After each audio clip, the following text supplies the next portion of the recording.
नमस्कार, मैं अभिषेक उपाध्याय। आप देख रहे हैं टॉप सीक्रेट। पंकज चौधरी ने पहला बड़ा संदेश दे दिया है। ये इस समय की बड़ी खबर है। पंकज चौधरी ने जो संदेश दिया है, यूपी बीजेपी के नए अध्यक्ष ने सीधा योगी आदित्यनाथ को दे दिया है और वो हो गया है जिसकी संभावनाएं जताई जा रही थी। जब से पंकज चौधरी आए, ये कहा जा रहा था कि अब की ये तय है कि कार्यकर्ताओं ने जो झेला है 8.5 सालों में, वो दुर्दिन अब पूरे हुए। अब कार्यकर्ताओं की ओर से आंख में आंख डाल करके बातें होंगी और योगी आदित्यनाथ को, चूंकि पंकज चौधरी भी गोरखपुर से आते हैं और उनके और योगी आदित्यनाथ के रिश्ते अच्छे नहीं, दुनिया जानती है, लेकिन पंकज चौधरी इतनी जल्दी ये कदम उठा लेंगे, योगी आदित्यनाथ को डायरेक्ट मैसेज इतनी जल्दी दे देंगे, ये किसी ने सोचा नहीं था। और ये इसलिए भी नहीं सोचा था कि शुरू में कुछ 3, 4, 5 ऐसी घटनाएं घट गई जहां पर ये लगा कि नहीं, पंकज चौधरी तो योगी आदित्यनाथ के पूरा जो उनका ऑरा है या उनके जो अपने लोग हैं, उनका अपना सिस्टम है, उसके नीचे कहीं दब जाएंगे, छुप जाएंगे, पता भी नहीं चलेगा पंकज चौधरी क्या हैं। लेकिन 13 जनवरी की डेट याद रखिएगा, 13 जनवरी को पंकज चौधरी ने करिश्मा कर दिया। ऐसी बात कह दी है कि जो योगी आदित्यनाथ और उनकी सरकार के गले के नीचे नहीं उतरेगी, बल्कि जिसे हम कह सकते हैं सबसे कड़वी दवा है राजनीति की, वो पंकज चौधरी ने पिला दी है। ये तस्वीर देख लीजिए, ये तस्वीर है 13 तारीख की, 13 जनवरी की तस्वीर है। और इस तस्वीर की खास बात है, ये विकसित भारत जी राम जी की जन जागरण अभियान की प्रदेश कार्यशाला है, भारतीय जनता पार्टी। सबसे बड़ी बात, इस फ्रेम में योगी आदित्यनाथ नहीं है। यहीं से सवाल खड़ा हो गया, योगी आदित्यनाथ यहां पर क्यों नहीं है? एक बड़ी बात यहीं से शुरू हो गई। उनको होना चाहिए था। केंद्रीय मंत्री किरण रिजिजू आए थे, जी राम जी केंद्र की योजना है, उसके बाद वो क्यों नहीं है? ये सवाल ये अपने आप में था। लेकिन दूसरा बड़ा सवाल ये था कि यहां पर तो बात होनी थी विकसित भारत जी राम जी योजना की, लेकिन ये पंकज चौधरी खड़े हैं। पंकज चौधरी ने यहां क्या कर दिया? पंकज चौधरी ने यहां पर एसआईआर की बात छेड़ दी और लोग उस समय हैरत में पड़ गए जब पंकज चौधरी ने डंके की चोट पर बोल दिया कि एसआईआर की जिम्मेदारी तो सरकार की है। ये बहुत बड़ा बयान है। एसआईआर की जिम्मेदारी सरकार की है, यानी कि योगी आदित्यनाथ को किसी ने आईना दिखा दिया हो। एसआईआर का मतलब ये जो वोट कट रहे हैं, योगी आदित्यनाथ ने कहा कि 4 करोड़ वोट कट गए शुरू में कहा, और कहा कि 80 से 90% तो बीजेपी के हैं, और बीजेपी के विधायकों को लताड़ा, मंत्रियों को लताड़ा, कार्यकर्ताओं को सुनाया। उनका पूरा कहना यह था कि ये संगठन है जिसके नाते वोट कट रहे हैं। आज उनको शीशा उनके सामने रख दिया पंकज चौधरी ने। मैं फिर कह रहा हूं, उम्मीद किसी को नहीं थी कि पंकज चौधरी ये स्टैंड इतनी जल्दी ले लेंगे। आज उन्होंने ले लिया और डंके की चोट पे कुछ बातें कहीं। पहली बात कि ये तो सरकार की जिम्मेदारी, सरकार करे ना भाई। बीएलओ, जाहिर सी बात है, ये तो शुरू से हम भी ये बात कह रहे हैं कि इसकी चर्चा है कि वोट काटने काम तो बीएलओ कर रहे हैं, जो अगर कटे हैं तो बूथ लेवल के जो बूथ पर अपने ऑफिसर आपने तैनात किए हैं, और वो बीएलओ तो सरकारी कर्मचारी हैं। और वो सरकारी कर्मचारी जो एक तो आपसे नाराज हैं आपकी योजनाओं के चलते, दूसरी बात ये है कि ये जो डीएम है, एसडीएम है, तहसीलदार है, से लेकर पूरा जो अमला आपका घूम रहा है प्रशासनिक, वो कर क्या रहा है? आप उसकी जिम्मेदारी क्यों नहीं तय कर रहे हैं अगर वोट कट रहे हैं? जिनके हाथ में है ही नहीं वोट काटना, जोड़ना, संगठन पर आप आंखें तरेर रहे हैं। पंकज चौधरी ने ये बात कह दी और ये कहा कि हम सहयोग करेंगे सरकार को पूरा, लेकिन ये जिम्मेदारी हमारी नहीं। ये बहुत बड़ा बयान है। और इस बयान को जब उन्होंने दिया तो देखिए यहाँ कौन कौन मौजूद था। यहाँ पर केशव मौर्य मौजूद, किरण रिजिजू केंद्रीय मंत्री मौजूद, पूर्व बीजेपी के यूपी के अध्यक्ष भूपेंद्र चौधरी मौजूद, संगठन महामंत्री धर्मपाल मौजूद, डिप्टी सीएम यहाँ पर ब्रजेश पाठक मौजूद, ओम प्रकाश राजभर, स्वतंत्र देव सिंह, तमाम यहाँ पर नेता मौजूद। इनकी मौजूदगी में ये बात कह दी पंकज चौधरी ने, और योगी आदित्यनाथ यहाँ पर नहीं थे। और मैं फिर कह रहा हूँ, मुद्दा था जी राम जी, और इसमें बोल गए एसआईआर पर, यानी कि वोट कटने पर। तो ये भी संयोग ही था, और कुछ संयोग ऐसे होते हैं जो अपने आप में प्रयोग होते हैं। अब मैं आपको दिखाने जा रहा हूं कि कैसे ये जो बोला है पंकज चौधरी ने, योगी आदित्यनाथ के लिए बड़ा झटका है। वो कैसे, देखिए योगी आदित्यनाथ अभी तक किस तरह की बातें करते आए हैं, पहले आप इस पर निगाह डाल लीजिए, उससे आपको बहुत कुछ क्लियर हो जाएगा कि ये क्या होने जा रहा है और क्यों होने जा रहा है। एसआईआर को लेकर के, एसआईआर पर योगी आदित्यनाथ ने जो बयान दिए हैं उसका एक महत्वपूर्ण पहलू है, ये देखिए, इन विधायकों के टिकट कट जाएंगे। ये है योगी आदित्यनाथ ने चेतावनी दी कि विधायकों का टिकट कट जाएगा, यह बयान दे दिया। अगर आपके यहाँ एसआईआर ठीक नहीं होगा, वहां टिकट कटना तय है, लापरवाही न बरतें। सारी जिम्मेदारी विधायकों पर, मंत्रियों पर, कार्यकर्ताओं पर योगी आदित्यनाथ मढ़ रहे थे। और जबकि ये कहा जा रहा था, मैं एक वाक्य का जिक्र करूं जहां पर तो एक मंत्री ने बोल दिया, इस बात को बोल दिया कि ये तो बीएलओ कर रहा है, आप कहां बीएलए कर रहे हैं, यानी कि ब्लॉक बूथ लेवल एजेंट जो बीजेपी के कार्यकर्ता हैं उन पे कहां आ रहे हैं, काट तो कोई और रहा है। और योगी परेशान बहुत हैं, क्योंकि वोट तो कटे थे लोकसभा में भी। बाकायदा बीजेपी के संगठन ने आरोप लगा दिया था कि लोकसभा में जब बीजेपी हारी, आपको अंदर की कहानी बता रहा हूं, जब लोकसभा में बीजेपी हारी तो बीजेपी के संगठन ने एक रिपोर्ट तैयार की 15 पन्ने की, और उसमें लिखा कि बीएलओ ने वोट काटे हैं। उनका इशारा सरकार की ओर था कि सरकार हराना चाह रही थी। अंदर की कहानी ये थी जो शिकायत, जो इशारा किया गया। लेकिन वही योगी आदित्यनाथ जो उस समय कहीं भी एक्टिव नहीं दिख रहे थे, अब सुपर एक्टिव मोड में हैं। अब चीख रहे हैं कि 4 करोड़ वोट कट गए, 3 करोड़ कट गए, हम विधायकों का टिकट काट लेंगे। क्यों? क्योंकि अब उनका चुनाव है। उनको डर सता रहा है कि मैं अगर चुनाव हार गया तो क्या होगा। अगर चुनाव आप हार जाएंगे तो सबसे बड़ा संकट 2 आएगा। पहली बात तो ये कि बीजेपी के अंदर आपके इतने विरोधी हैं, आपने कभी अपनी पार्टी समझा ही नहीं, आप पे आरोप है। डिप्टी सीएम, संगठन, मंत्री, विधायक, बीजेपी का कार्यकर्ता, सबसे 36 का आंकड़ा मैक्सिमम से, कुछ एक उनके आसपास परछाई की तरह घूमने वाले नेताओं को छोड़ दीजिए, मार खा रहा है कार्यकर्ता, लाठी खा रहा है, मंत्री धरने पर बैठ रहे हैं। और योगी आदित्यनाथ चूंकि बीजेपी से रहे नहीं हैं, हिंदू विवाह उनकी रही है, तो ये भी कहा जाता है कि आपको ना वो अटैचमेंट है, ना वो आपको दर्द है। पहली बात ये। दूसरी बात, प्रचंड जातिवाद का आरोप, प्रचंड जातिवाद, छोटा मोटा नहीं। तीसरा, आकंठ भ्रष्टाचार, एक के बाद दूसरे महकमों में खुद जिनके मुखिया योगी आदित्यनाथ, उसमें भ्रष्टाचार के इतने आरोप सामने आ रहे हैं, चाहे पीडब्ल्यूडी हो, चाहे वो खनन हो, चाहे वो सूचना हो, बाढ़ है एकदम।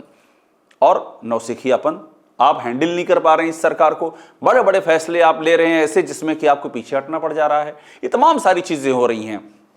और इस सब के बीच में अब आपको चिंता सता रही कि अगर हार गए तो बीजेपी के अंदर तो आपका पहले ही इतने विरोधी, लेकिन बाहर के लोग, अगर दूसरी पार्टी आ गई सत्ता में तो क्या वो छोड़ेगी क्या?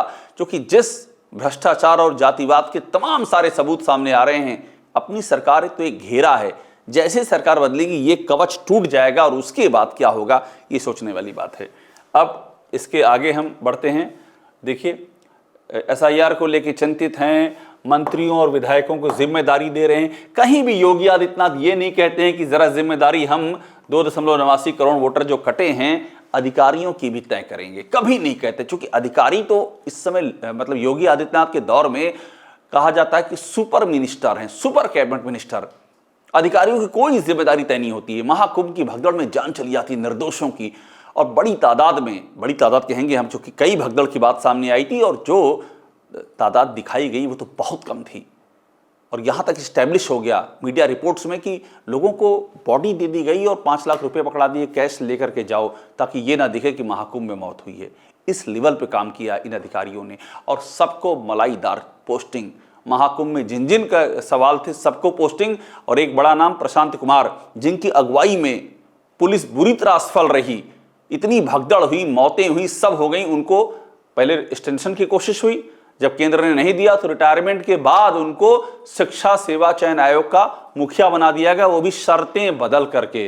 जैसे लग रहा था कि सब योगी आदित्यनाथ के अपने जो करीबी लोग हैं उनको ओबलाइज करने के लिए सारी संगठन की ये सारी अलग अलग जो बोर्डों, निगमों और आयोगों की पोस्टें हैं। अरे आप संगठन से बात करते, ये तो संगठन भी तय करता है ना कि किसको, जो बीजेपी का कार्य करता है, जो बीजेपी से प्रभावित है, जो बीजेपी का वैचारिक पक्ष है, वो बैठेगा शिक्षा सेवा चयन आयोग में, या कोई नौकरशाह बैठेगा जिसका कि करियर दाग से भरा हुआ हो। ये सारे सवाल जो मैं कह रहा हूं सब सवाल उठ रहे हैं। ये मैं अपनी बात बिल्कुल नहीं कह रहा हूं, मैं उस सर्किल में जो घूम रहा है वो बता रहा हूं आपको।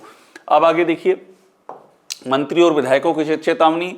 अब बीजेपी अलर्ट,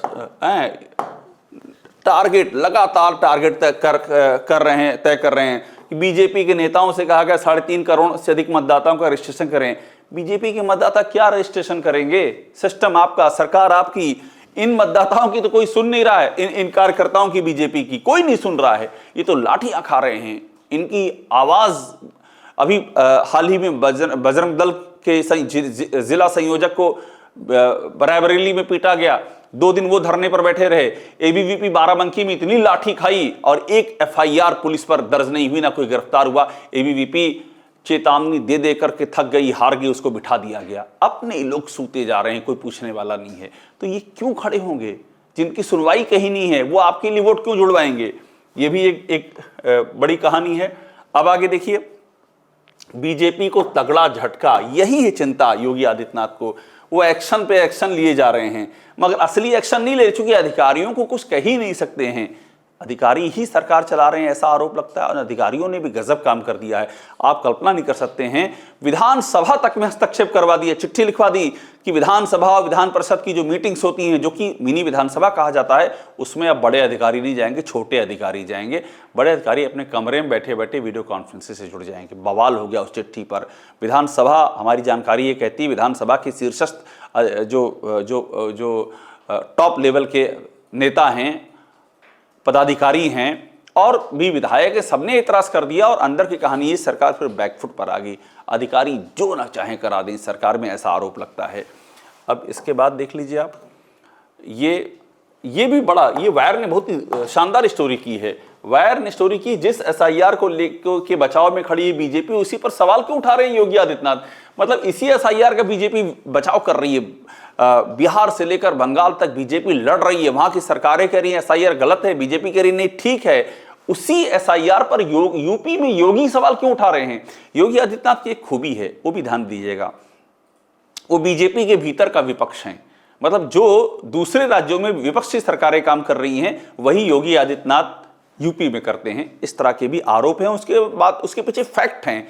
एक एग्जाम्पल दे रहा हूं डीजीपी का, ये मैं कई बार कह चुका हूं, फिर दोहरा रहा हूं कि डीजीपी, जितनी भी विपक्षी सरकारें, वहां डीजीपी केंद्र से चुना जाता है, यानी कि संघ लोक सेवा आयोग प्रस्ताव भेजता है।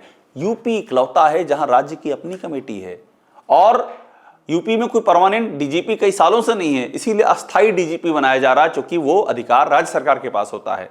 यानी कि जो विपक्षी सरकारें कर रही हैं वही उत्तर प्रदेश में हो रहा है, सेम पैटर्न पर हो रहा है। विपक्ष में भी केंद्र की सुनवाई नहीं होती, यहां भी केंद्र की सुनवाई नहीं होती। विपक्ष में जिस पर वो चाहते हैं उस पर कोई पुलिस आंच नहीं डालती है, यहां भी यही है। जिस पर योगी आदित्यनाथ का अभयदान माना जाता है, उसको कोई नहीं छूता है, चाहे वो कोडीन कप सिरप का मामला हो, चाहे खान का मामला हो, चाहे पीडब्ल्यूडी का मामला, कोई भी मामला हो, उस पर कोई हाथ नहीं रख सकता। ऐसे तथ्य और ऐसे पुख्ता आरोप भी सामने आ रहे हैं, और सरकार कोई जवाब नहीं दे पाई उस पर आज तक। अब इसके बाद देखिए कहानी क्या है। हाँ, ये बड़ी दिलचस्प है। योगी की अपनी सीट पर कट गए 13% वोट, दैनिक भास्कर की रिपोर्ट है। एसआईआर से मुश्किल भाजपा, योगी आदित्यनाथ अपनी सीट पर कट गए। अब आप सोचिए, जिस सीट पर आप जीते हैं वहीं पर यह हाल है, 13% वोट कट गए। यानी कि आपका सत्ता पर कंट्रोल नहीं है, पूरी तरह से आप नौकरशाही पर केंद्रित हैं, और आपको ऐसा प्रतीत होता है, ऐसा लगता है कि कार्यकर्ताओं पर ठीकरा फोड़ने का जहन में था कि हम फोड़ देंगे और कल को कुछ होगा। खुदा न खास्ता हार जाती है बीजेपी, ये भी एक मुद्दा है। हमने पहले से ही बना रखी है एक जमीन कि हम इसलिए हारे चूंकि इन लोगों ने वोट कटवा दिए। मतलब आप मुक्त हैं, तमाम असफलताएं हैं आपकी, अकंठ भ्रष्टाचार आपकी सरकार में आरोप हैं, अकंठ प्रचंड जातिवाद के आरोप हैं। और ये सिर्फ खाली आरोप नहीं है, एक के बाद दूसरे गंभीर सबूत है इन आरोपों के समर्थन में। कार्यकर्ताओं के साथ कोई टच नहीं है, संगठन से एकदम दुराव है, अपने ही डिप्टी सीएम से नहीं बनती है, और उसके बाद हार जाएंगे। तो ये एक वो है कि भाई ये तो कार्यकर्ताओं ने काम नहीं किया, वोट कटवा दी इसलिए हम हार गए, 4 करोड़ वोट कट गए, मैंने पहले ही बोल दिया है। इस तरह की बातें कही जा रही हैं। और काम करने का सलीका देखिए, अपनी ही सीट पर वोट कट गए योगी आदित्यनाथ 13%। और ये वो गोरखपुर है जहां वो, ऐसा कहा जाता है, लखनऊ के बराबर या उससे भी ज्यादा गोरखपुर में रहते हैं। गोरखपुर को ही कहा जाता है कि वो यूपी की पॉलिटिकल राजधानी हो चुकी है, क्योंकि योगी आदित्यनाथ वहीं पर अक्सर पाए जाते हैं। ये सिचुएशन है, ये स्थिति है। और इस सब में अब ये देख लीजिए, वही जो मैं आपसे कह रहा था, प्रशांत कुमार को बना दिया है इन्होंने शिक्षा सेवा चयन आयोग का अध्यक्ष। और ये जब बनाया उस समय तक पंकज चौधरी आ चुके थे, पंकज चौधरी से पूछा तक नहीं।